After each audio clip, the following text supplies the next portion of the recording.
I've taught high school English to over 2,500 students, and I'm going to tell you a secret. Most students think that getting high grades in English requires some kind of natural talent or endless hours of studying. It doesn't. Most students focus on the wrong things. Everything my A+ students do is actually incredibly simple and doesn't require one extra minute of work. All it needs is this one secret framework that I'm going to share with you. I call this the architecture framework, and it's the secret that guarantees A grades with zero extra work. And like I've said, I've taught over 2,500 students, and most students focus or work on the wrong things. And why this requires zero extra effort is that you pretty much already know this. This framework is based entirely around claim, evidence, and analysis, which most students already know. But there's one little catch.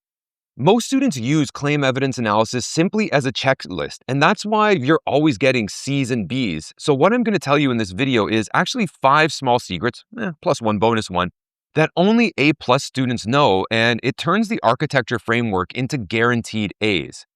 And as a side note, just knowing claim evidence analysis isn't enough. I've failed hundreds of papers that had claim evidence analysis. They had all the parts, but they didn't build anything, which is what I'm going to show you.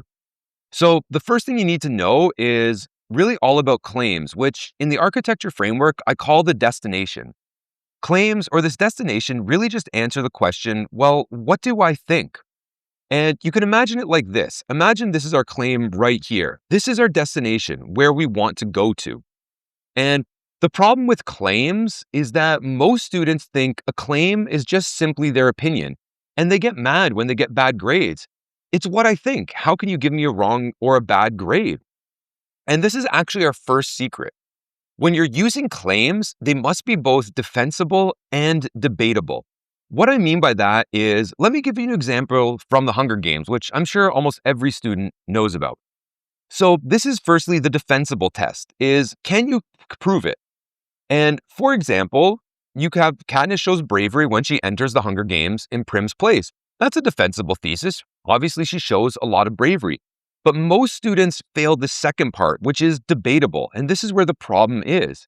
If no one can challenge you on your claim, it's really a fact and not a claim. And if it's a fact, you have a weak foundation. And the reason it's not debatable is, can you really argue against Prim showing bravery? Is anyone going to argue that she's not brave? So when a claim is defensible but not debatable, I call it the safe trap. Like, the claim is true, but it's not really an argument because no reasonable person would disagree with you. Nobody's going to say, no, Katniss is not brave. So when you make a claim that everybody always agrees with, you kind of have no destination because you have nothing to prove. To move from a B to an A+, you must take the risk of being debated. And that means using secret number 1, which is that your claim must be defensible and debatable.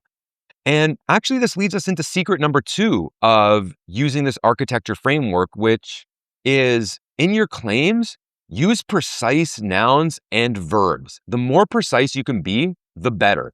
So again, this claim is too safe. Katniss shows bravery when she enters the Hunger Games in Prim's place. Again, there's even some weak weak words like enters. So again, this claim is too safe, but let's be more precise. I'll keep the idea of bravery. While Katniss's self-sacrifice appears to be an act of bravery, and this is where it's debatable, it is actually a calculated performance designed to subvert the Capitol's control. So now my argument is that no, Katniss is really acting. She's putting on a performance in order to subvert the Capitol's control. We have something that's defensible and debatable. And that actually leads us into part 2 of this architecture framework. So we have our destination, we know our claim. Now we need to bring in our evidence, which really evidence simply answers the question, well, why do I think that? This is what I think, claim. Why do I think that? So again, we've got our destination here. You can think of the foundation now the evidence as now laying a foundation over here in order to build the next step. So we need to lay a little bit of a foundation.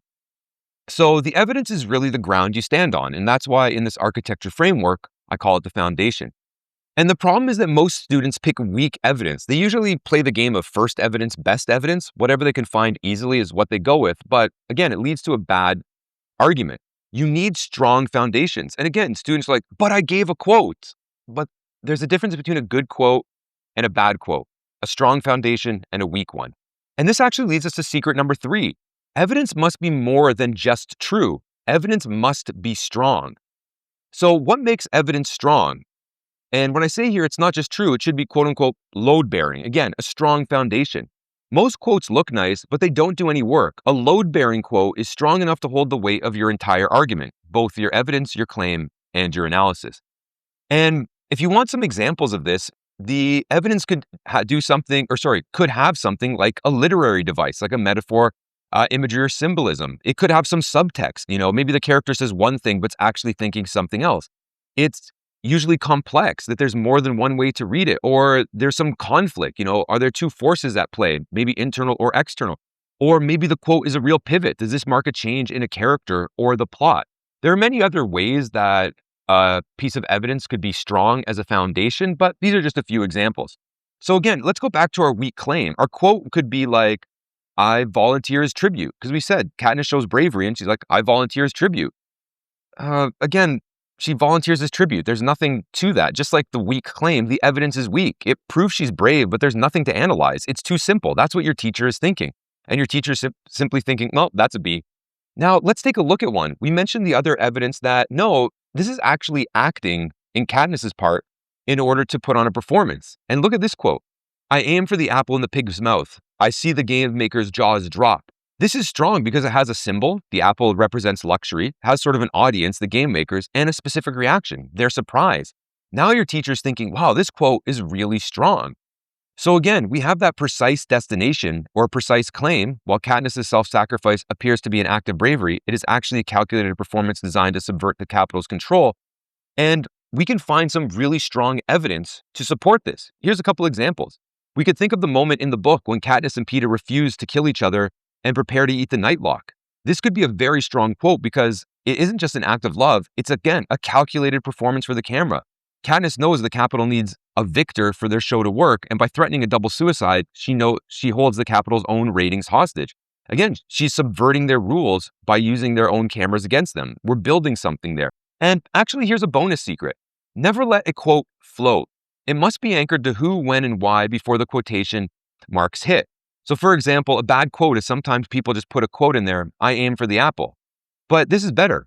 Frustrated by the game maker's indifference, Katniss performs a radical act of defiance. I aim for the apple. Now, I'm not going to talk too much more about floating quotes, but I am putting a series of 4 videos together and a masterclass all about quotes. If you want it, click on down on the link in the description. If it's not up yet, I'll tell you when it will be up. And this actually leads us to the third part of our architecture framework, which is what I consider the analysis or a bridge. And the analysis really answers, so what? A claim answers, what do I think? Evidence, why do I think that? Now we're saying, well, so what? So again, we have our destination, we have our foundation of evidence, and the claim really bridges the two of them. How do we get our evidence all the way to proving our claim? And again, this is why I call it an architecture framework. You're building a destination, a foundation, and a bridge to link the two. That's a great metaphor to think about this. The problem most students have with analysis is students just translate the evidence, but analysis is supposed to build, hence again, the architecture framework. So most students provide a quote and then their quote unquote analysis simply says the same thing as the quote, but in different words. But in this architecture framework, this is the equivalent of standing on your foundation and pointing at your destination without building anything. If you just rephrase the quote, you're not building anything. And I call this translation trap. Most students follow a pattern like this. Evidence, I volunteer as tribute. This shows that Katniss is brave because she volunteered to save her sister. And again, I use the word analysis in quotes because there is no analysis. You're just translating or summarizing the evidence. It doesn't do anything. And your teacher just thinks, yeah, I already know she volunteered. I just read the quote. You haven't built anything. You're still just standing there. Boom, B, right there. So again, with just the translation, you're leaving the gap right here. And actually, this leads us into secret number 4, which I call the no jump rule. When you're trying to link your claim and your evidence, never ask the reader to quote unquote get it. The reader shouldn't have to read your mind or try to understand what you're saying. If you haven't explained how the quote proves the claim, you've left a gap in the bridge. So again, there should be no gap in the bridge. You should not make the reader jump. You should lay out how the claim and how the evidence link together very easily. And again, the idea is to build bridges. For Again, you may have a destination or a claim. Katniss's actions are a calculated subversion of the capital power. The foundation is your evidence. Again, we could use the quote, "I aim for the pig's mouth." And again, the bridge or the analysis, you could think of that as laying planks. Again, the apple and pig are symbols of the capital's excessive luxury. Another plank could be by destroying their meal, Katniss isn't just being brave, she's attacking their comfort. Another plank, this forces the game makers to see her as a threat to their lifestyle and not just a tribute. This is much better. As an architect of your own writing, you're actually building something and not just saying something again. And this is the big thing, and this is why this is such a huge secret. The actual most important moment of this video. Is this just for essays? And this is my fifth secret. This is the most important one. Use the architecture framework everywhere. Use claim evidence analysis in literally every high school English class. If you're having a discussion, explain why your point is really important. If you're in a Socratic circle, give a claim evidence analysis. Socratic circles are basically essays that you're talking about.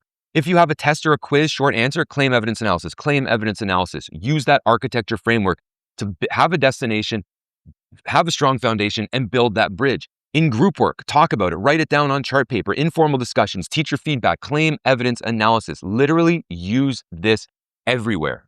And there you have it. There's the architecture framework in a nutshell. It's the secret that you already know.